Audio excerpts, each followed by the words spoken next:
think we'll get started. I'm particularly pleased this afternoon, and you'll notice with the mic and everything else that in fact there's potential for some podcasting with this class about podcasting.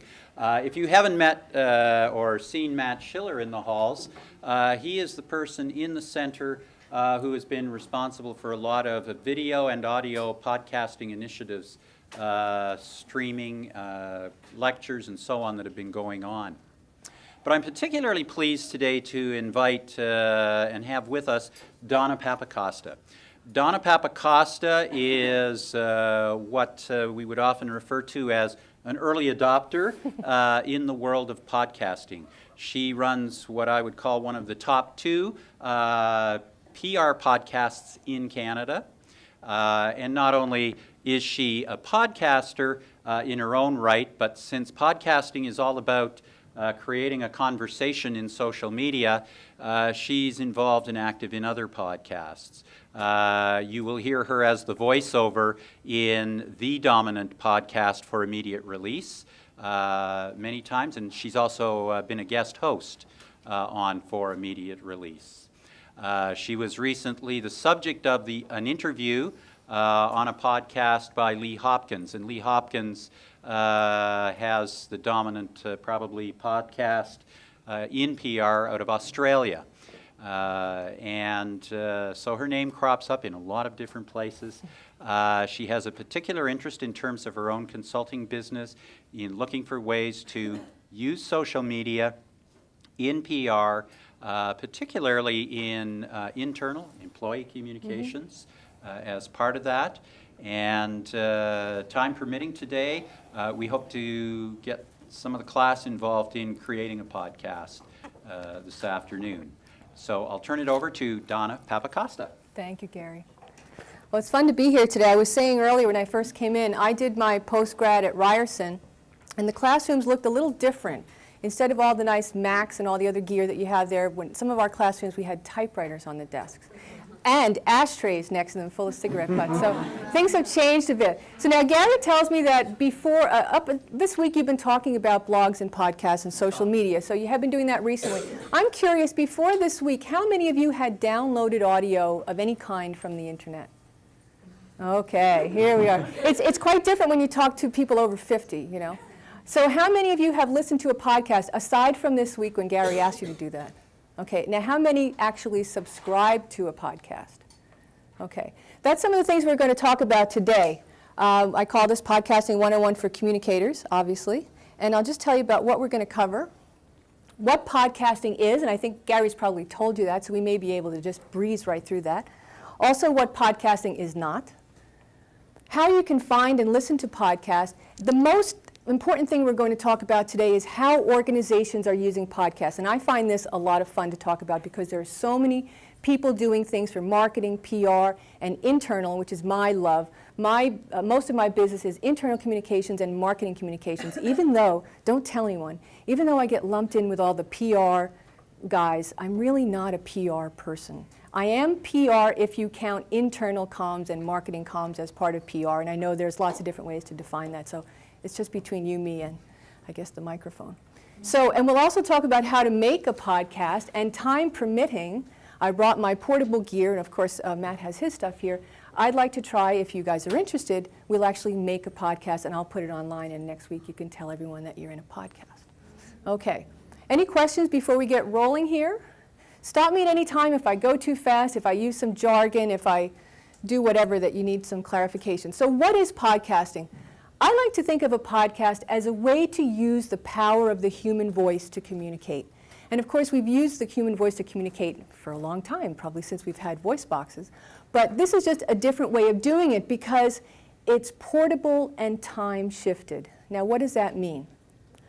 Anyone here who has subscribed or listened to a podcast in the past, where did you listen to it? Anybody? Yeah? At home. At home, on your desktop machine? Okay. That's where a lot of people listen to podcasts, and organizations have found some of them that are doing internal employee podcasts. Very often, half the people will listen to the podcast at their desks. So even though it's a podcast and it's portable, a lot of people say, well, it's a 5-minute thing, I'll listen to it right here. However, The nice thing is that even if they listen to it at their desktop, it's time shifted. So you don't have to listen to it when someone tells you to. You can listen to it when it's convenient for you. And then if you use a portable device, how many of you have an iPod, an iRiver, or something? Yeah, I was traveling on public transit today, and a lot of people had the earbuds in. So, good and bad things about that from a social point of view, but very popular things. I like to use my iPod at the gym. To me, that's where I listen to my podcast. I would probably weigh like 40 pounds more if I didn't listen to podcasts, because I'm on the treadmill and think, well, this podcast is on for another 10 minutes. I'll just stay on the treadmill and listen to some more. So for me, it's great because it's content that I'm interested in. I can listen to it when I want and how I want. Yes, I do listen in my office, but between you and me, I have a lot of trouble multitasking. So if I think that I can listen to a podcast and absorb it while I'm answering my email, checking messages, doing some filing, I realize at the end of the podcast, I say, well, I think I missed half of that. So for me, the ideal thing is to have my brain engaged while my body's doing something else, such as going for a walk or at the gym. So despite the name podcasting, and Gary's probably told you this already, it's sort of a misnomer because you don't need an iPod.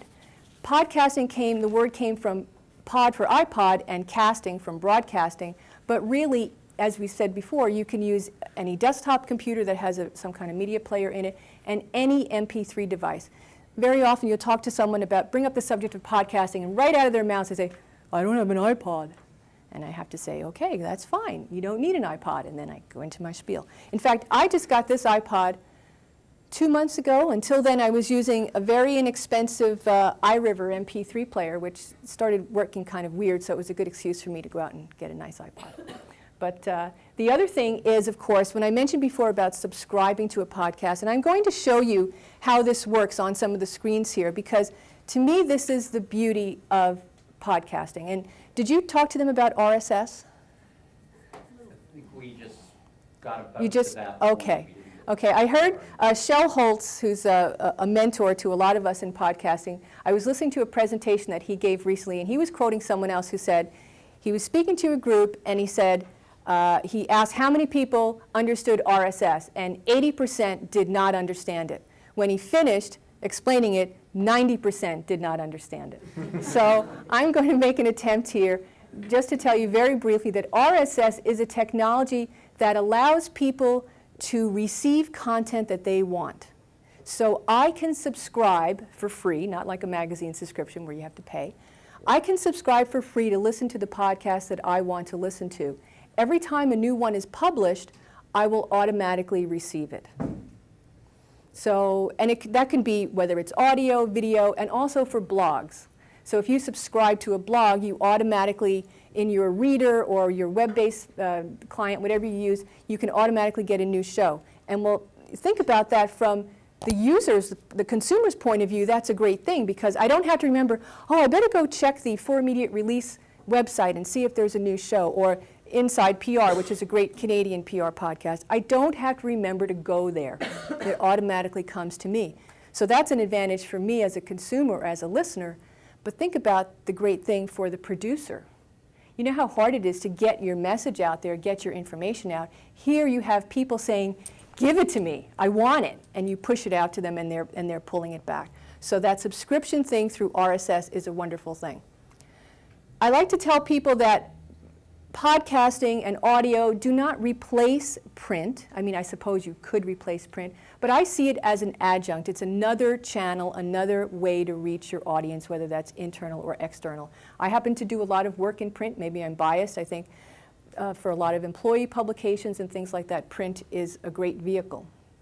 But sometimes you can add audio to that. I know one of my clients is in the life sciences business, and I do their employee newsletter, and very often I'll interview some fabulous biochemist or some medical researcher, and I'm writing a 400-word article. So you know what that's like. You speak to the person for maybe 40 minutes, sometimes less, but you get into a great conversation, and then you have to distill it down into this little piece. And I always think, wow, you know, the employees would really have been fortunate to hear the whole thing. the whole interview, maybe with a few edits in it. And I've been talking to some of my clients about doing just that, so that people who want it can hear the whole story behind the story. Okay? And we'll get into some other examples. And as Gary's been telling you this week, podcasting is part of this whole social media phenomenon. And a lot of us have to be careful. We talk about the echo chamber, where those who are sort of in the know about it talk about it and use a lot of terminology that isn't always apparent to everyone else. So if I start to geek out like that, just slap me. Okay, any questions? Okay, I like to tell you what a podcast is not. First of all, it's not anything to do with an iPod. It is not just downloadable audio, and there's nothing wrong with downloadable audio. I do that for some of my clients. They just want a little MP3 file that sits there. Maybe we convert it into Flash so people can play it. Nothing wrong with it, but it's not a podcast. You cannot subscribe to it. You cannot receive it automatically. So some people don't like that to make any distinction at all, but I think it's important to understand the distinction between downloadable audio and a podcast. It's also not an ad. I have people coming to me now saying, whoa, this will be great. I'll be able to put all my marketing material. I can just read it and people will want to listen to it. Okay, I can't think of anyone who wants to sit there and listen to you read your ad. Or you'll have someone who's knowledgeable about a subject who says, well, I've written 47 articles about this subject, so I think I should read them. And that could be my podcast. And I usually say to people, no, I don't think that would work. You can go ahead and do it and see who listens, but I don't think you'll get much uptake there. So the whole idea is that it really should be conversational. And Gary was talking about comments, and what people do is they, just like people will read your blog and put comments there, people will listen to your podcast and they will comment either typing a message by email, or they'll send in audio comments. I sometimes get audio comments from people who listen to my podcast. Not an exercise in navel gazing. That's the person I was talking about. This is like the people who blog in their pajamas all day and expect us to want to read it all. These are the same some folks who will create a podcast because they think we're interested in what they had for breakfast. But so that's what a podcast isn't. But you probably knew that already. You can pull these numbers out of the air. I don't even know if these numbers are true anymore. They were a few months ago, but there are about 50,000 podcasts out there, and supposedly half of consumers have heard of a podcast. Of course, they may not know what it is, but they've heard of it. And this number said 11% had downloaded one. That was from Nielsen Analytics a few months ago. What's growing is the number of people with the portable media players, and I think we'll see that. I think Christmas time, anyone who doesn't have one will probably put it on their list. And people are into their second and third generation of media players at this point. So the uptake is increasing. And to quote our friend Shel Holtz again, it's not just your demographic. It's not just your age group that is getting into listening to podcasts. When someone said that to Shel, they said, well, it's just for the kids and it's not for my market, not for my employees. He said, yeah, that's why one of the top 10 podcasts is from the Arthritis Network. Okay? So there are knitting podcasts, believe it or not. There are podcasts in just about every kind of hobby area and business area that you can think of. Questions? I touched on this before. What's the benefit to me as a listener? The portability, the fact that I can listen on my computer or I can listen on my portable device and while I'm doing something else. And the prices are coming down for sure. You can get a really cheap MP3 player, or you can go get the top-of-the-line video iPod and anything in between. And to listen, they're free. I mean, even though we talk about subscribing, as I said, you can listen to podcasts for free. So you can get some really valuable content, whether you're a business person, whether you want to listen to some pod-safe music, or something to do with your hobby, finances, all kinds of subjects. There are podcasts out there for the taking. Now, what about from the producer's point of view? If I am a corporate communicator, why should I even look at this? Well, I interviewed yesterday people from Sedgwick Claims Management in Tennessee, and they were on for immediate release, the Hobson and Holtz report, well over a year ago, because they supposedly, and it's hard to check this, but it looks like they were the first people to have an internal employee podcast. They have several thousand employees in, I don't know how many locations all over the states. And the fellow I talked to, Jonathan Mast, said when he first thought of this, and talk about early adopter, this was really early, he went to his boss and said, we want to do these podcasts. He said what they were, and the person listened and said, well, what's the investment? And Jonathan said, well, it's $8.95, because he needed something to hook up these 2 microphones that they already had. And who could say no to $8.95? I mean, find me a budget person who would say no to that. Now, you can also say that there's no risk involved. I like to say there's low risk as well. Now, if you're General Motors, maybe there's some risk involved if you fall flat on your face, okay?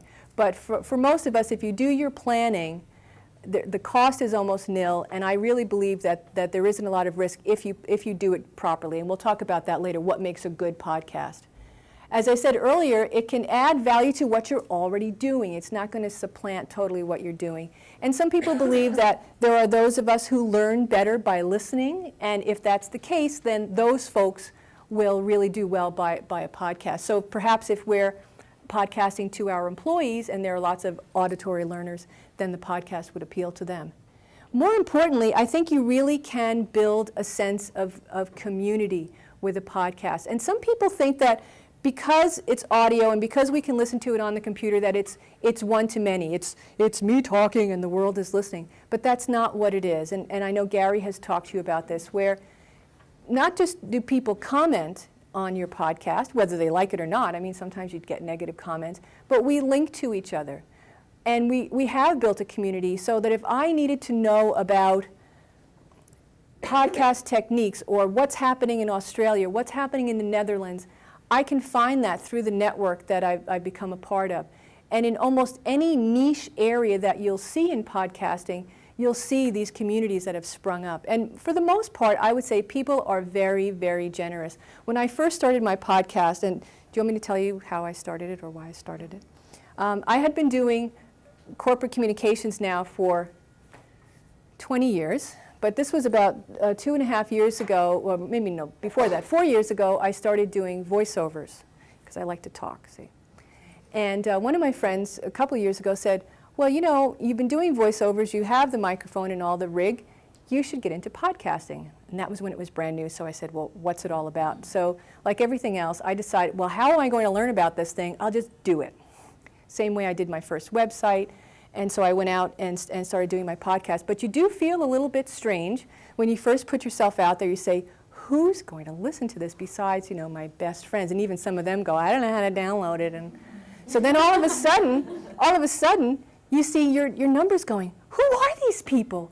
I don't even know these people, and they're listening to my podcast. So eventually you become a part of a community, and it's really a lot of fun. Maybe you can tell that I'm having fun with this. I don't know. But again, from a producer's point of view, and I'm not, my company, Trafalgar Communications, is not a huge conglomerate, and we don't have a podcasting division, but it has become a part of what I offer to my clients. So again, I wanted to be there before my clients got there. I didn't want a client to come to me in 2007 and say, we've heard about podcasts. You think it would be good for us? I didn't want to be in a position where I would say, what's a podcast? Or, oh yeah, I think I've heard about that. Let me get back to you on that. Some people are producing them because they do believe it's a leading edge thing and they want to be seen to be leading edge. Even if they're not quite buying into it, they want to be seen to be buying into it. So there's that edge that you walk there. Another thing, and I don't know if Gary talked to you about this when you were discussing blogs, but when you have a blog, or a website for that matter, if you update it frequently, Google likes you. You get lots of Google juice. And that means that you're using terminology. Suppose you're writing about employee communications, and you use that term, employee communications, and perhaps you even use a Technorati tag called employee communications. Someone goes on to Google and does a search for employee communications, boom, there you are. Well, now, of course, a podcast is audio. There is a way to search audio. There's a couple of products. One is called Podzinger, and I have that on my website. And that actually allows you to search audio files, but it's not foolproof. I mean, if I search for Papacosta, I know I'm not getting every instance of Papacosta in the audio world, but it's pretty good. However, what a lot of podcasters do is create show notes to support their show, and I'll show you that on a slide here. And what that means, like yesterday I posted a new podcast. Did anyone hear the Wiggly Wigglers one? Kind of a funny name. There's a woman, did you like that? Wasn't she something? There's a woman in the UK who has a business called Wiggly Wigglers. And it's a gardening and wildlife kind of thing. She's getting 14,000 downloads a month. She had 20,000 downloads last month because there was an article about her in the San Francisco Chronicle. So if you do a search for birdseed and wildlife and all that stuff, you're probably likely to come across Heather Gorringe and Wiggly Wigglers because she's so out there now that she's not just been on my podcast, she's been interviewed by other people as well. So it just increases her visibility. Plus she has a very nice website and she updates her own blog frequently. So all of this is serving to increase her visibility on Google. And for a lot of people in marketing, your visibility on Google is an important thing. Okay, how many of you use Google as your primary search engine? Yeah. What do you use, Omar? I use a lot of different. A lot of different ones. Okay, okay. Any questions on that?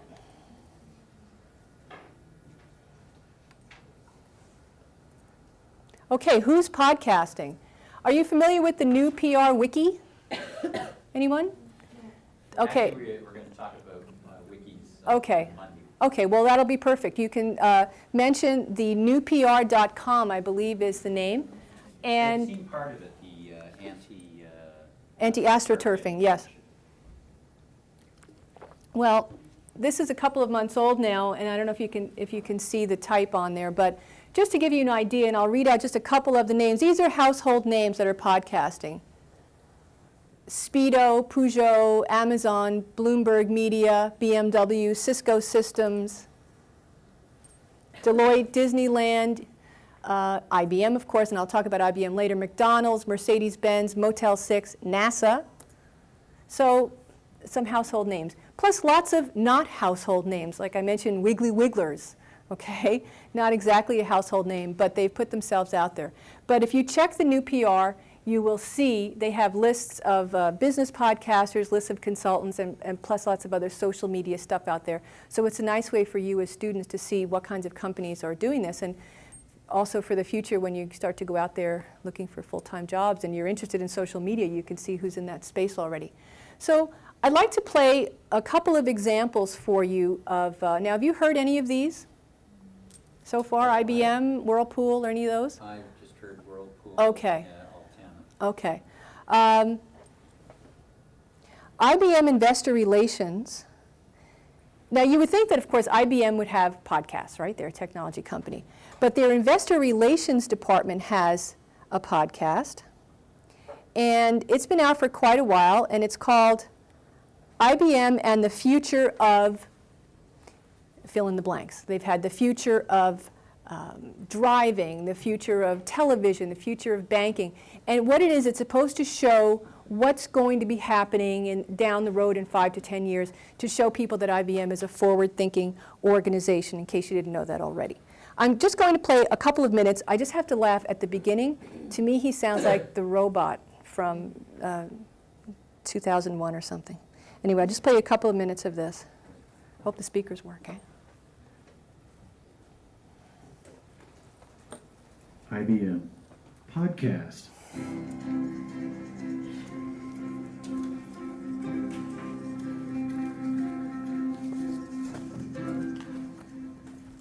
I'm Christopher Barger.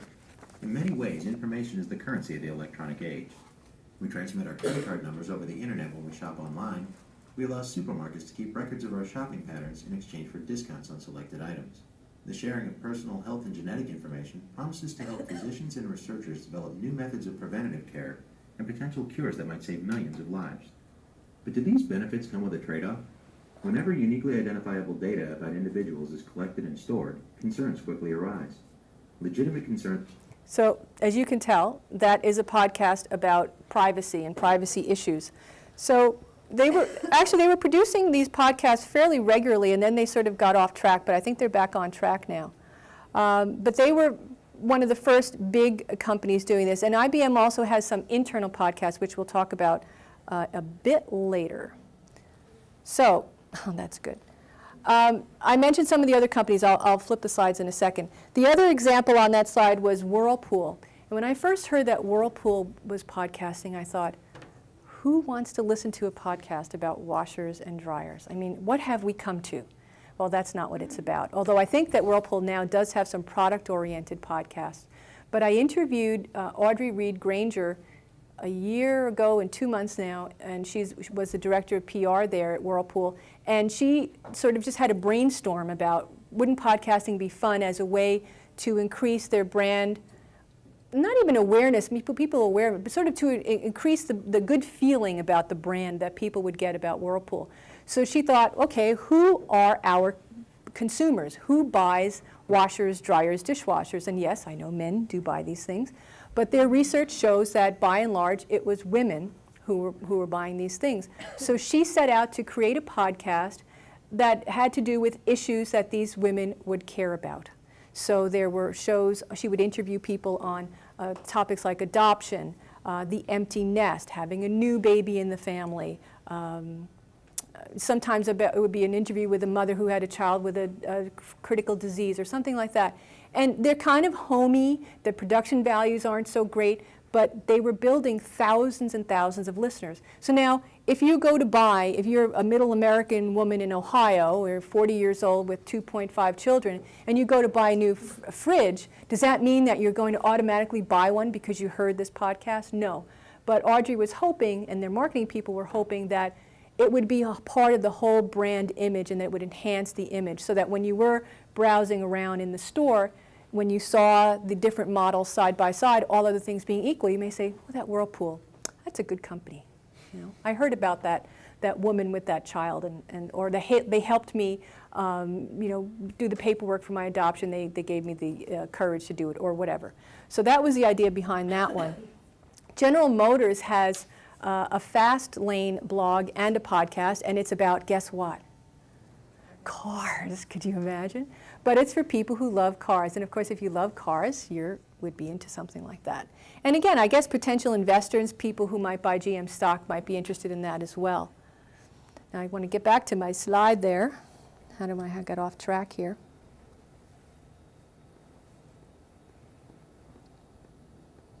Any questions while I'm scrolling? Yes? You mentioned before a technorati tag. I just was like, I've never even heard of that. Okay. Yeah, Technorati is a website that it's a search engine for social media. It's TECHNORATI.com. And if you could do a search in there for whatever the term it is, it could be someone's name, a company name, the term employee communications or whatever, and it will find everything that's being said in the blogosphere about that subject. You can also set up a feed so that every time your company name gets mentioned in a blog somewhere, you get something in your RSS feed, or I think you can do it by email as well. So that's a good thing, because all of us know if you're working for an organization, you want to make sure that you're monitoring what's being said. Just like you have a clipping service for newspapers, you want to know what the bloggers are saying. Have any of you heard, and this is sort of beyond our topic here, but have any of you heard some of the stories of companies that really got burned because they weren't paying attention to what the bloggers were saying? Okay, there's the kryptonite bike locks and lots of other examples. So that's Technorati. You can also, when you create a blog post or the show notes for your podcast, you can actually deliberately put in what they call a Technorati tag. So if I were to tag something Gary Schley, and everyone else who wrote about Gary used that same tag, with the same spacing and spelling, then if you just did a Technorati search for Gary, you would find everything that we wrote. Rather than sort of having it search everywhere, it would search everywhere, plus it would find these ones that were deliberately tagged. Okay?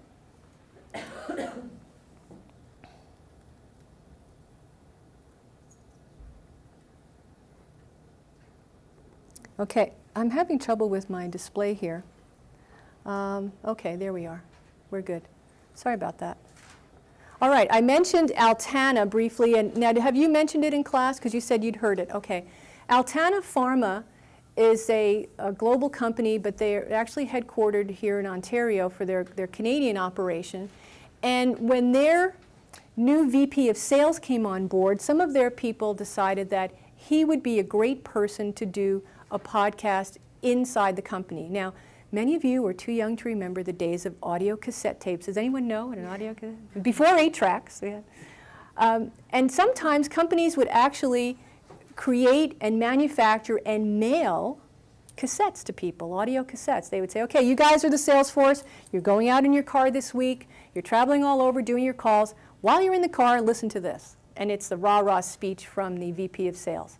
Well, Altana said, let's do messages for our dispersed employees with a podcast. And they said, because this was a perfect time to do it. We had this new VP, very personable, great communicator. So they hired an agency, and they won an award from the IABC. They won a Gold Quill Award last year for doing this. So they sat down with him with the microphone, interviewed him. The employees loved it so much.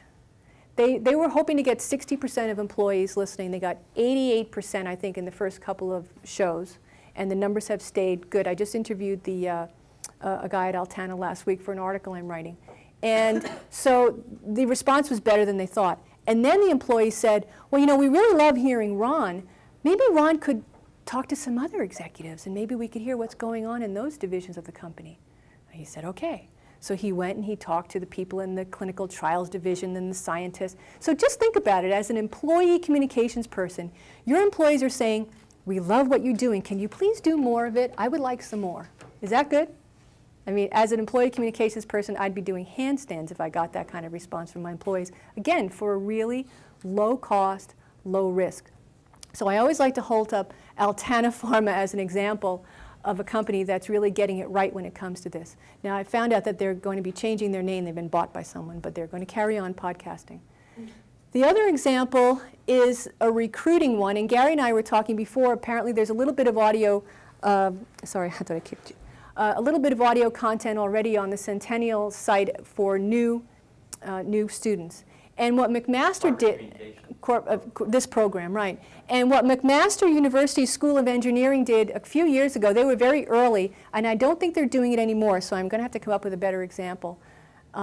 They had a podcast on their admissions page, but it wasn't just the dean talking about come to McMaster School of Engineering. They actually went around and did a bit of a sound tour around the campus. So you talk to a few students, you feel like you're there, you're going into the pub, you hear the local band in Hamilton, they go into the diner, you listen to the eggs sizzling on the griddle, and then they interview a scientist who's doing some remarkable work in engineering. So if you were a prospective student and you hadn't yet decided, should I go to actually go see Mac, I'm not sure, I think you'd be pretty intrigued by listening to that podcast. So I think for corporations who are looking to recruit employees, especially young grads, and for schools, there's huge potential there for using podcasts. Has anyone here heard any school recruitment or okay? Because I think we're going to be seeing more and more of that. And the last example I want to share with you from this slide is another IBM story. And you and I heard Shell talk about this. This is like a classic story in Toronto. IBM, not too long ago, basically told all of its employees, if you want a podcast, go right ahead. If you want a blog, go right ahead. So, of course, they had some standards that they wanted people to adhere to, and we all hear about, oh, well, we can't put any material information out there. We can't put anything confidential. Duh, we know that already, okay? So employees are pretty smart about what they can and can't say. So, but one interesting application that the people in this division of IBM thought of was, we have this monthly conference call. Couple of thousand employees, and how many of you have been on a conference call? Okay, you dial a special number, you sit there, and if there's 1,000 people on the call, there's usually only a couple who actually get to talk because you can't have 1,000 people doing the big thing. So for the most part, you were just listening. Well, what happens if this thing is being produced in Armonk and you are in India? What time do you have to get up? What if you're in Australia? So some bright light decided, why don't we just produce this as a podcast, since it's really only a couple of people talking anyway. We'll get those three people together, and then we'll produce it as a podcast. So, number one, the poor guy in India doesn't have to get up at whatever time it would have been or stay up late to listen to the thing. All the employees can listen to it when it's convenient for them, and IBM saved about $200K in their phone costs. Now, to IBM, 200K isn't like for us 200K, but it's a big savings, a bottom line savings that you can see. So I always like that example because it shows some creativity in thinking about how you could use a podcast. Can anyone else think of an example, maybe some organizations that you've worked with or that you're studying? Some applications of a podcast that may not have occurred to you before? Okay, well, keep thinking. Okay. All right, so we touched on investor relations, the IBM example, IBM and the future of, and other companies are doing this as well. Recruitment, we talked about the internal communications. Training, that's a huge area because people who do training are already pretty much accustomed to using audio, whether it's those old tapes or videos. Yes? I have an idea. I think that it would be very useful to the people in the Quark class to have a podcast about some of the routes to get to the Adobe Bridge and things that he says he has to repeat millions of times Well, in class. you know, that's an interesting point because I think a video podcast sometimes is great when you actually need to show something as well as have people hear it. I'm not a big fan of video podcasts where it's just a talking head, unless you're really, really creative. But I think video, when you need to show something and have the audio there, that could be great. But training, I interviewed a woman, there's a consulting group in Boston called the Otter Group, and they had a contract with Merrill Lynch where they used to do this huge training program for them on a regular basis. And the training program entailed all these people coming from all over the world and going through the training session, and then they usually would go home with this black binder about this big. So they're all getting on the plane and stuffing their bags with this huge binder. Last year they said, what if instead of giving them the big black binder, we gave them all, I don't know, a video iPod, fully loaded with all the training material. Now granted, the people when they get back to Singapore and France or wherever are going to have to print out some of the stuff. But for the most part, there was stuff that they could listen to, and also you could use the video iPod, of course, as a hard drive too, so they would be able to use it with their computer back at their office. Well, the people were pretty happy when they got to the training and found out, you're getting a video iPod and you're not going home with a big black binder. Now, I need to do a follow-up to see if they're going to do the same thing today and all that. And she said, even with the cost of the video iPod, and again, over a year ago, it was a fair investment for each person, but it was still cheaper than printing all that stuff and giving everyone the big black binder. So good training example there, and I think we'll see lots of organizations using them for training. Because you can also do a series of podcasts, just maybe you only need to do 4 or 5 or 6 in a particular specialty area of training. Okay, it's not someone that you need to subscribe to for the rest of your life, it's just you want to learn A, B, C. I might make a note too to Diane's question that the coordinator of multimedia in the center has already developed a few video training things for some of the software here. So maybe we could talk to Jim about Quark. That's great. That's great. I mean, you're in a natural environment here with the technology and the learning and all the good ideas. You're in a perfect place to be doing this stuff. I touched on before marketing, sales, and public relations. And again, if we look at public relations as building communities and being responsive to the world out there, a podcast, again, is a natural extension of the other stuff you do. You don't stop doing news releases. You don't stop talking to reporters. You still do all that stuff, but you can think of a podcast as another way to reach your audience. Something else I'm excited about is using podcasts for conferences. Now, I'm not just talking about recording at the conference and then making it available later. Companies have done this for years. They've given out CDs, or more often sold CDs after a conference and given them to people, or DVDs. But podcasts of some sessions afterward, that's great. But what I like is creating a buzz before the conference or before the symposium by doing interviews with some of the key presenters. And I know the IABC did this last year before their international conference in Vancouver, just to help create a little buzz. Again, low cost, no risk. You just do some of these interviews and get them out there, and of course you have to spread the word that you're doing this. So you may get someone going to the conference who might not have gone before because they hear a little snippet of someone's presentation that they're going to do and say, wow, this guy will be really good to hear. I think I'm going to make the investment and go to that conference. Or the totality of the speakers is so good that I'm going to go. So I'm sure IABC will be doing even more of that for this year. And I know I have a couple of clients who are talking about this now because they've done it before with the CDs after the fact, and now they're thinking, well, if we did it as a podcast, we could have a greater reach because it's not just the people who went there, it's the prospects and the customers who didn't get to go to the symposium who could then download the podcast afterward. Fundraising, any of you working with nonprofit organizations, I'm doing some work with the Oakville YMCA where they're not quite podcasts yet, I don't have them there yet, but we have downloadable audio where you can go to the Y website and hear from the people who will benefit from the donation that you make to this particular program. So it's one way that these folks would meet each other. How else would the donor and the single mom who just immigrated from another country, how else would they have met? But now you can hear her story and you can hear her saying thank you to the people who donated to this campaign. So fundraising, again, especially because nonprofits never have any money, it's a low-cost way to reach your audience.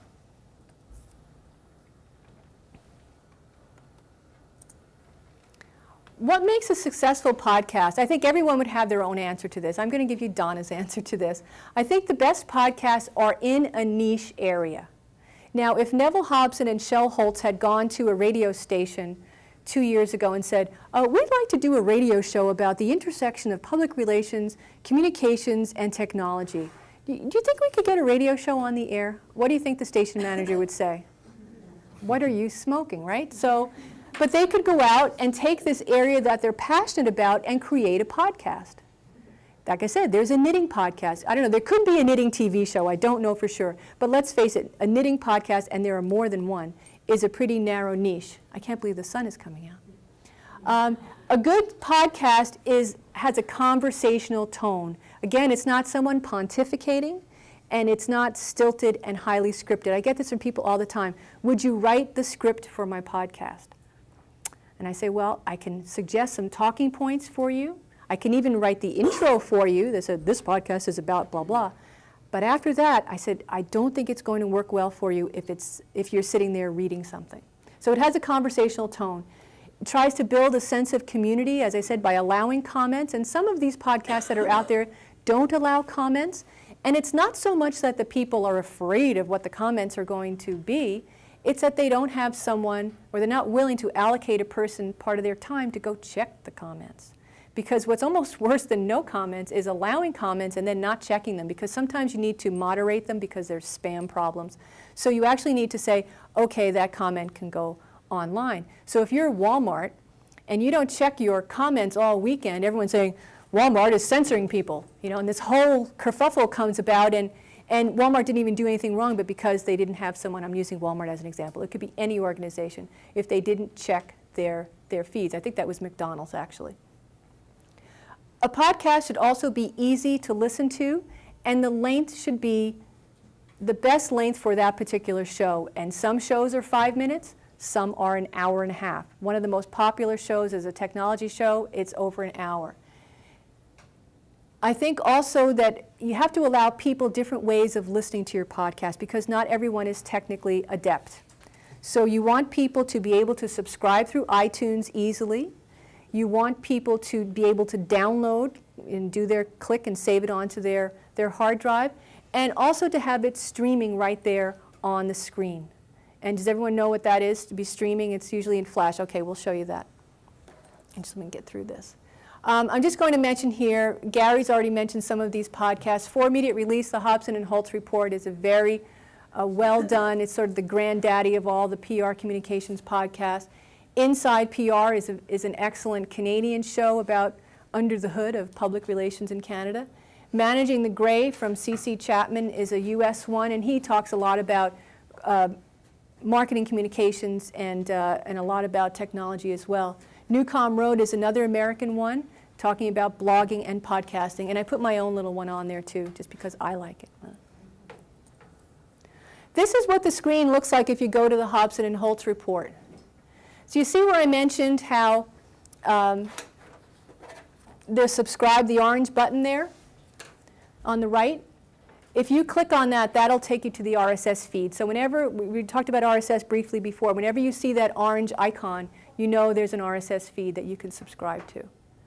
They also allow people to listen to the podcast right there on the screen, or people can download it. They really do a great job of explaining what's going on and how you can listen to it. No one ever wants to make your listener feel dumb. Did you have a question? Yeah, I was just wondering who finances the RSS service? Is it done by service providers? You would pay to host your own content, but RSS is just out there. It's just like HTML. It's just a standard that's out there. So It's built into the system. it's built into, yeah. If you have a blog, your RSS is built in. The feed is sort of transparent and you don't even have to worry about it.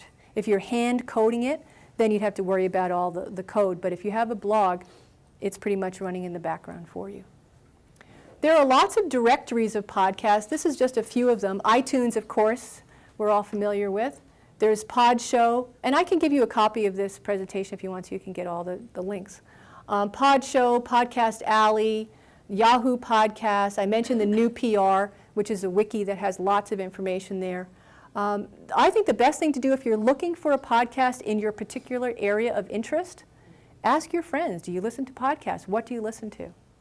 And that's one of the best ways to find out. And then you can just do a Google search too, and search for whatever the topic area it is and say, finding podcasts. I mentioned before, you can usually download directly from the podcast website.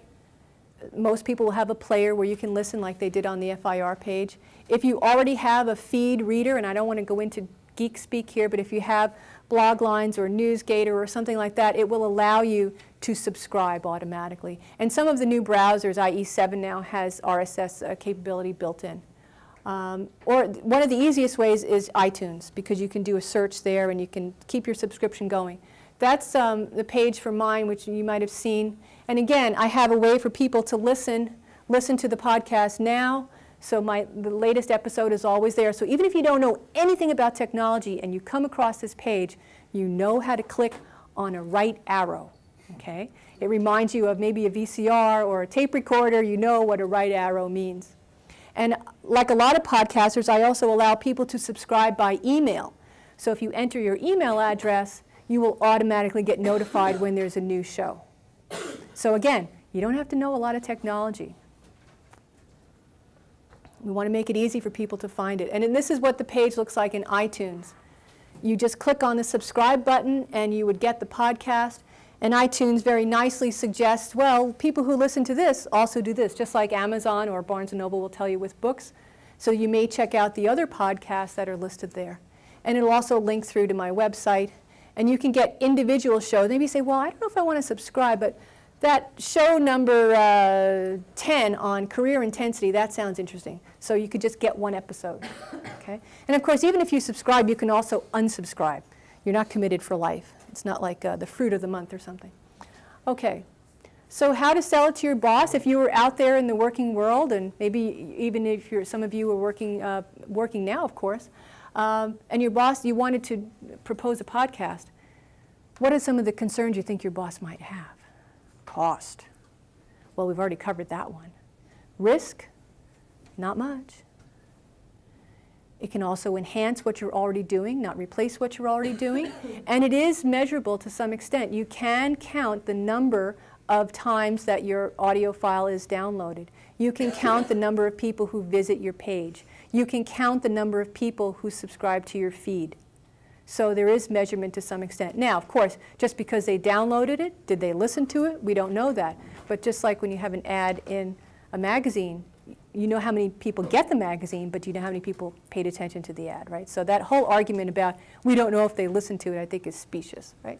I had mentioned to Donna that I'd asked the class to listen to at least one of Donna's podcasts, and I got an email from her yesterday saying, yes, I noticed that in fact I have had a number of people accessing from Centennial College. That's right. I don't know exactly who you are, but and I saw the rest of you did it from home, which doesn't have that. Of course. It was Blackboard, the Blackboard Centennial College. Yeah, I could see that. I'd seen it in the past a few times. It was probably you spying on people. But as a podcaster, I want to know, where is my traffic coming from? As a marketer, you want to know what organizations. Sometimes you can tell from the IP address if it's coming from Intel or it's coming from IBM. And geographically, too. You know, people in Iran are listening to my podcast. I don't know why, but they are. Maybe they're learning English. I don't know. So there are different formats that you can use for your podcast. As I mentioned before, you can think of it as a niche radio show. Okay? I certainly would not have a radio show of my own. Could I go to CBC and go, I think I have a couple of hundred people who might want to hear this? No, we don't do that, right? Very often a podcaster will have an interview format, and I really like to do interviews because it's a great way to have not just your own voice, it's that variety, and you get the other people's opinions and insights. Some people can do a series, and I like this idea, especially if it's a training thing, or also I tell clients, if they don't want to commit to doing a podcast and then having it disappear because they lose interest, we call this pod fading. Rather than make that commitment to a regular podcast for a year or whatever, say, well, let's do a series of 3 or 4 or 6, whatever. Suppose you're a financial institution and you want to talk about RSPs or whatever. Just say it's just for these 2 months we're doing this, and it's a finite series, it begins, it ends, and then you can sort of see the result. However, it does take a while to build an audience, so I don't think you could put 3 podcasts out there and then say, well, I don't think it worked, we only had 1,000 people. I'm not bothering with this. It takes a while to build that momentum. But still, a finite series can be a good thing if you don't want to make a big commitment. Some podcasters, as I said earlier, allow their listeners to send in audio comments. Now, I don't always play all of mine because some of them get long. If I have a 12-minute show, I don't want 4 minutes of someone talking.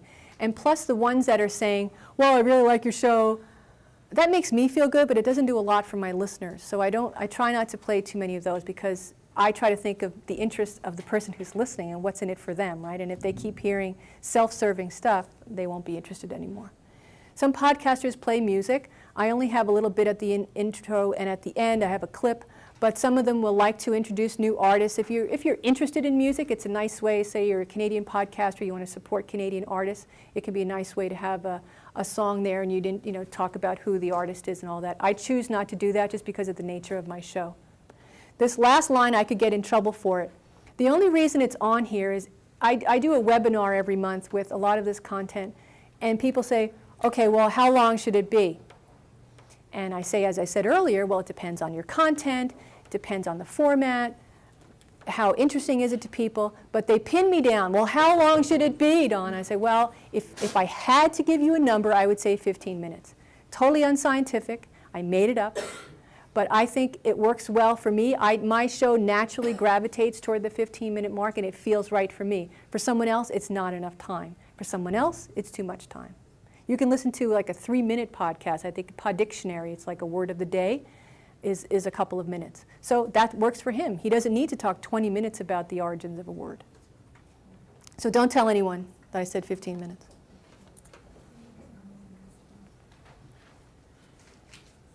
You've all been learning in your courses about strategy and how to develop a plan. Again, with a podcast, I think it's a good idea to do that. My strategy and my plan was a bit loose when I started doing it, but again, it was a pretty low-risk thing for me to do as an independent. But you always have to think about who your audience is, who your intended audience is, because you can never really know exactly who's listening. You can see the numbers, you can see where they are, even what companies they might be from, but unless you do a survey of your listeners, you won't know exactly who's listening.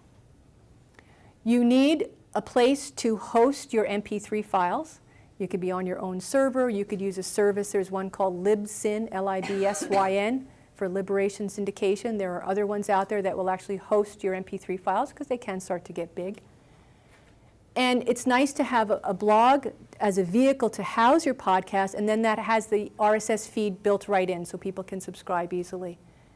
Again, I mentioned measuring, and I've already covered the different ways that you can measure. And then, of course, you need some kind of rig, software, hardware. When I do my podcast in my own place, I use this Mac, and I have a condenser microphone with a preamp hooked up there, and I use free software called Audacity. Anyone familiar with Audacity? I love the name, right? It's audacious. Audacity is free. There are other products out there. There's Audition. There's on the Mac, there's Amadeus. Audacity is for Mac or PC. Amadeus is just for the Mac. That was the one I started with. There are some other specialized ones. There's one called Cast Blaster that really simplifies it. So there's a few products out there to help you do it. But what if you're not in your office? So if I'm in my office, I can record on there.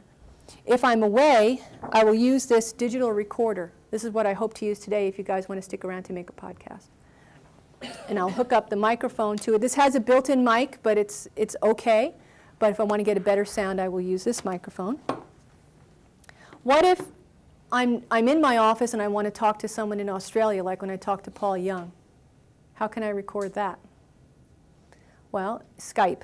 Skype is a voice-over internet protocol that you can use. And now, Skype just allows you to have the conversation. You need something to capture the conversation. I use Audio Hijack Pro. You like that one, eh? Good.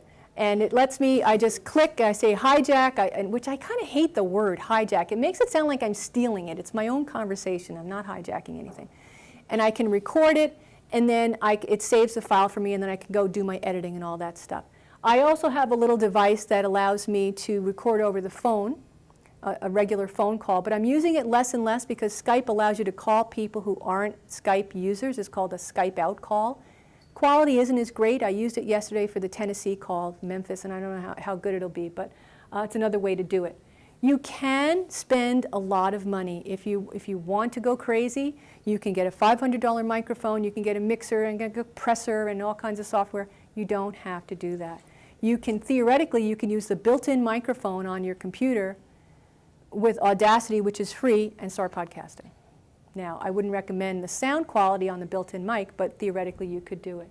So as I said, you can spend a little bit or a lot of money, and we'll show you that in a minute.